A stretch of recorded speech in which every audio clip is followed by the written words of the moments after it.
deja de haber siempre, digamos, protestas. Los partidos, caso de Bolivia, por ejemplo, ¿no? Donde los jurados, en Bolivia creo que es el Consejo Supremo Electoral, lo componen miembros del ADN, MIR y el MNR, pero fuerzas menores no están ahí representadas. Y este es un problema, digo, en países como el mismo boliviano o el venezolano, donde estas fuerzas políticas comienzan, por ejemplo, a entrar en crisis o conflictos internos. Creo que invade también esta institución que efectivamente debe tener un nivel de acción con independencia de los partidos, ¿no? Y ese es el caso del Jurado Nacional de Elecciones peruano, ¿no? Y yo creo que efectivamente con esta ley se deja de lado esta historia, esta tradición para ingresar en un plano quizá difícil como el que le ha ocurrido pues al Tribunal Constitucional, ¿no? Ahora, en el caso, si la pregunta es, según esta ley se requiere 4 votos de 5 para adoptar una resolución en ciertos temas. Cuando era proyecto, se requería 4 votos para cualquier resolución. Entonces, Álvaro Chocano, el presidente del jurado, expresó su desacuerdo con eso porque dijo que esto podía trabar resoluciones, decisiones. Si se requería un consenso prácticamente de todos los miembros o casi todos, iba a ser difícil emitir resultados o resoluciones en algunos casos. Por eso, en la discusión esto fue hecho ver por la minoría, por la oposición, en el debate, y se cambió el proyecto de ley y se puso que esto solamente era para las tachas, las impugnaciones y las denegatorias de inscripción, es decir, 3 sinónimos de lo mismo: la imposibilidad, la posibilidad de que el presidente Fujimori pueda no ser candidato a la presidencia si fuera tachado, en fin. Pero aún con esta, digamos, definición más restringida, ¿podría haber problemas para otro tipo de soluciones o no? Mira, lo que muestra esta forma como se ha redactado la ley es que efectivamente la ley tiene nombre propio.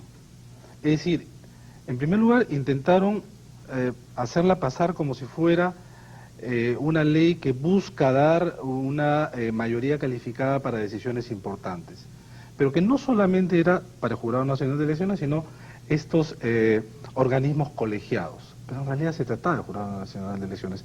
Y no solamente se trataba del Jurado Nacional de Elecciones, sino particularmente en la posibilidad de que exista una tacha contra la candidatura. Y esto se ve en la redacción de la ley, porque obviamente ahí han puntualizado que no en cualquier resolución, sino en la que tú has señalado, tiene nombre propio.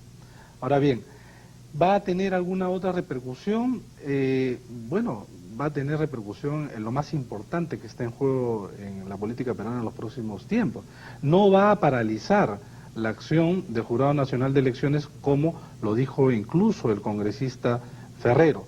Por eso es que lo han puntualizado y han tenido que puntualizar en aquello que les interesa, la posibilidad de tacha contra la supuesta candidatura del presidente Fujimori hacia el 2000, lo cual evidencia pues que lamentablemente esta ley no hace sino dar la razón a aquellos quienes decían que muchas de las leyes que se hacen en el Perú es con nombre propio, y eso sí creo que le hace daño a una democracia peruana tan débil, tan poco estructurada, tan dispuesta a caer en la tentación, digamos, de convertirse en una democracia de poca monta, ¿no? Y eso es un serio problema, creo, no solamente para el Perú, sino indudablemente para América Latina, porque si vemos pues lo que está ocurriendo alrededor de nuestro país, casos como este se repiten. Hace poco estuve en Argentina y el debate sobre la posibilidad de la reelección de Menem es más o menos de estas características, incluso apelando a la experiencia peruana, y lo de Cardoso yo creo que también tiene por ahí un tufillo en ese mismo sentido, y en muchos otros países. Yo creo que ese es un problema ya no solo peruano, es un problema ya de la debilidad de estructurar democracias en América Latina, ¿no? Y eso sí es lamentable. Ahora, pero no sé si en Argentina los procedimientos que se están proponiendo para hacer posible la segunda reelección de Menem son legales o no, constitucionales o no. Habría que investigar eso. Aquí hay simulacro de legalidad en todo esto, ¿no? Porque en realidad son una sucesión de leyes, son como 8 leyes que se ha dado Sí. en los últimos tiempos, Ujú. y todas, digamos, apuntan a este resultado, pero todas son leyes, es decir, no se puede objetar la legalidad del proceso.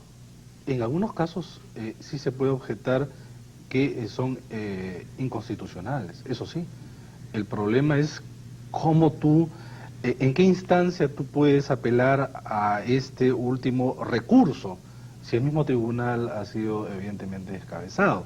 Entonces, la legalidad a la que tú señalas es también ya discutible, pero obviamente el gobierno tiene que seguir jugando en los marcos institucionales que ellos mismos se han propuesto y que en algunos casos ellos tienen que violar, porque la reelección presidencial no era, la reelección presidencial no era tan fácil como creo ellos en un momento inicial lo habían pensado.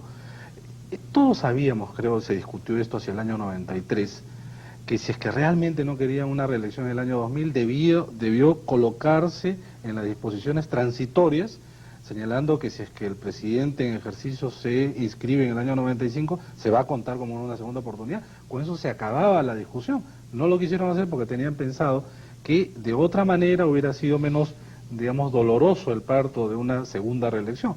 Pero esto creo que sí traba efectivamente toda la vida política en el país. Estamos alrededor de la discusión de la reelección desde el triunfo del presidente Fujimori en abril del año 95.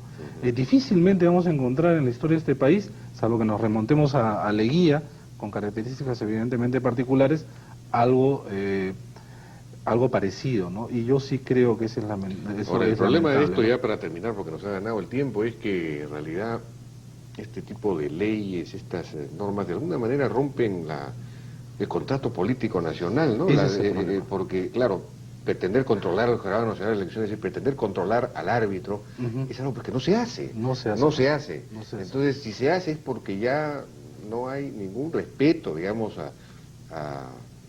no sé, a las otras fuerzas políticas, a los electores, en última instancia, a la ciudadanía.